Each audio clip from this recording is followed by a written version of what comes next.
be there, and my head ached. Tell me your name again. Mary Lennox. Did no one ever tell you I'd come to live here? No, they daren't. Why? Because I am always like this, ill and having to lie down. My mother died when I was born, and the servants are not allowed to speak of me. If I live, I may be a hunchback, but I shan't live. My father hates to think I may be like him. Oh, what a queer house this is. What a queer house. Everything is a kind of a secret. Rooms are locked up, and gardens are locked up, and you. Have you been locked up? No, I stay in this room because it tires me too much to be moved out of it. Does your father come and see you? Sometimes, generally when I'm asleep. He doesn't want to see me. Why? My mother died when I was born, and it makes him wretched to look at me. He thinks I don't know, but I've heard people talking. He almost hates me. He detests the garden because she died. What garden? Oh, just the garden she used to like. Have you been here always? Nearly always. I used to be taken to places by the seaside, but I won't stay because people stare at me. I used to wear an iron thing to keep my back straight, but a grand doctor came from London and said it was stupid. He told them to take it off of me and keep me out in the fresh air. I hate fresh air, and I don't want to go out. I didn't when I first came here. Why do you keep looking at me like that? Because of the dreams that are so real. Sometimes when I open my eyes, I don't believe I'm awake. We're both awake. It looks quite like a dream. It's the middle of the night. Everybody in the house is asleep. Everybody but us. We are wide awake. I don't want it to be a dream. If you don't like people to look at you, you want me to go away? No, for I should be sure you were a dream if you went. If you're real, sit down on that big footstool. I want to hear about you. What do you want me to tell you? How old are you? I am 10, and so are you. How old do you know that? Because when you were born, the garden door was locked, and the key buried. And it has been locked for 10 years. What garden door was locked? Where was the key buried? Who did it? It was the garden Mr. Craven despises. He locked the door. No one knew where he buried the key. What sort of garden is it? No one has been allowed to go into it for 10 years. No one will talk about it. I think they've been told not to answer questions. I would make them. Could you? Everyone is obliged to please me. I told you that. If I were to live, this place would someday belong to me. They all know that. I would make them tell me. Do you think you won't live? No. I don't suppose I shall. Ever since I remember anything, I've heard people saying I shan't. At first they thought I was too little to understand. Now they think I don't hear, but I do. My doctor is my father's cousin. He is quite poor. If I die, he should have all of Misselthwaite when my father is dead. I think you should not want me to live. Do you want to live? No. But I don't want to die. When I feel ill, I lie here and think about it until I cry and cry. I have heard you crying 3 times, but I did not know who it was. Were you crying about that? I dare say. Let us talk about something else. Talk about the garden. Don't you want to see it? Yes. I do. I never thought I really wanted to see anything before. But I want to see that garden. I want the key dug up. I want the door unlocked. And I want a feast. I want a bean feast. Why? Cream buns and donuts and fruitcake and donuts. So good you get donuts. Yeah? Want to ball. I want a party.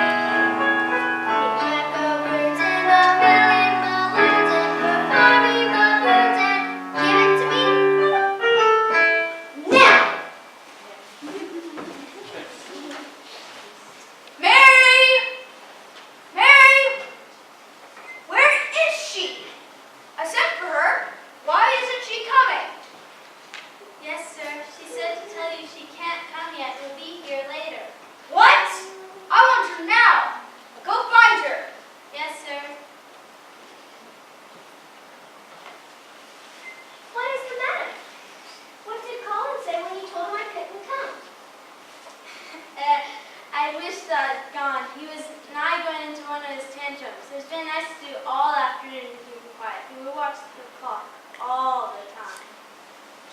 Why didn't you get up? I did get up when I thought you were coming.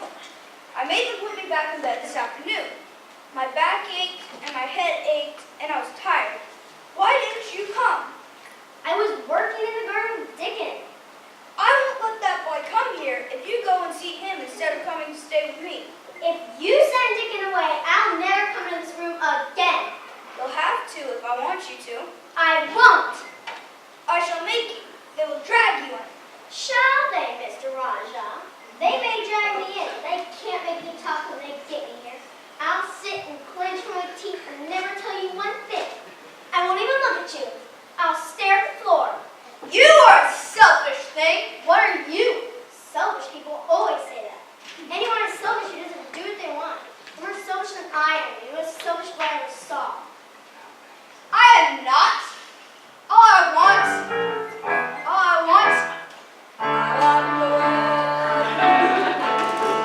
The whole world. I want to lock it all up in my pocket. It's my moral chocolate. Give it to me now. What today?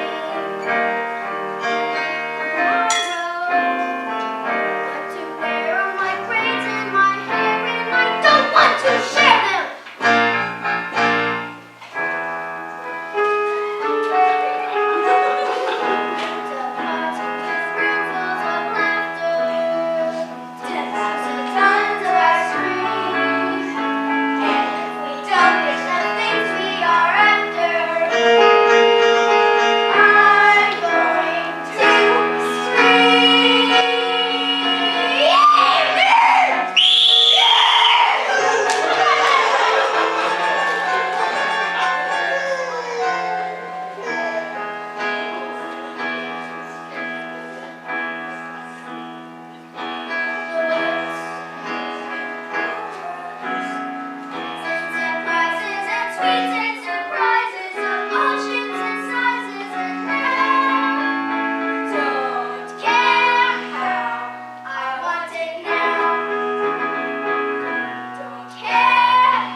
Once upon a time, in a corn country, there lived a beautiful girl named Rindercella. Now, Rindercella lived with her much other and two sad misters. Also, in this same corn country, there lived a prince and prince. Now, this prince and prince was going to have a fancy ball, and he invited people from miles and miles, especially the pitch readers. Now, Rindercella's muggly other and her two sad misters, they went out to buy some fancy dresses for this fancy ball. But Rindercella couldn't go because all she had to wear were some old working bags. So the night of the fancy ball arrived and Rindercella couldn't go. So she just sat down and cried. And she was kidding their shrine when all of a sudden there appeared before her her Gary Mudfather. And he touched her with his magic wand, and there appeared before her a keg boat with Higgs white horses to take her to the dancing ball. But he said, "Now, Rindercella, you be sure and be home before midnight, or I'll turn you into a tumpkin." When Rindercella arrived at the fancy ball, the prince and prince met her at the door because he'd been watching a long time from a wooden window. And Rindercella and the prince danced all night. And and they lell in foe. But all at once the mid-clock struck night, and Rindercella staced down the rares, and just as she beached the Roddam, she slopped her dripper. So the next day, Miss Cranston Hinch went looking all over the corn country to find the beautiful girl who had slopped her dripper. Finally, he came to Rindercella's house. Well, I tried it on her ugly other, and it fit. He tried it on her two sickly usters, and it fit Dick. And he tried it on Rindercella, and it figged it.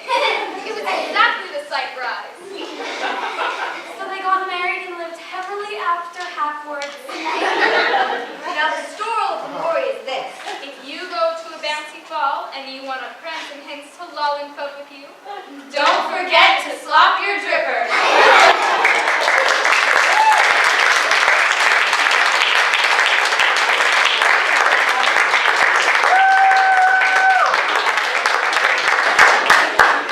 Look, Sancho, seest not yonder knight coming towards us upon a dappled grey steed, who has upon his head the helmet of Mambrino, concerning which I took the oath thou rememberest. Mind what you say, your worship, and still more what you do, that you would see that you are mistaken.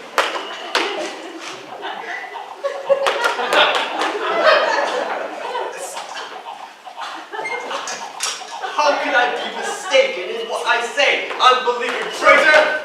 Tell me, seest not yonder knight coming towards us, who has upon his head a helmet of gold? What I see and make out is a man on a pony like my own, with something that shines upon his head. Well, that is the helmet of Mambrino. Stand aside. Defend yourself from me! Have you opened up that own door? What is so reasonably my due? Now pick up the helmet, Sancho. What art thou laughing at? I laugh to think of the enormous head the pagan must have had who wore this helmet, for it looks like a regular barber's face. It's funny.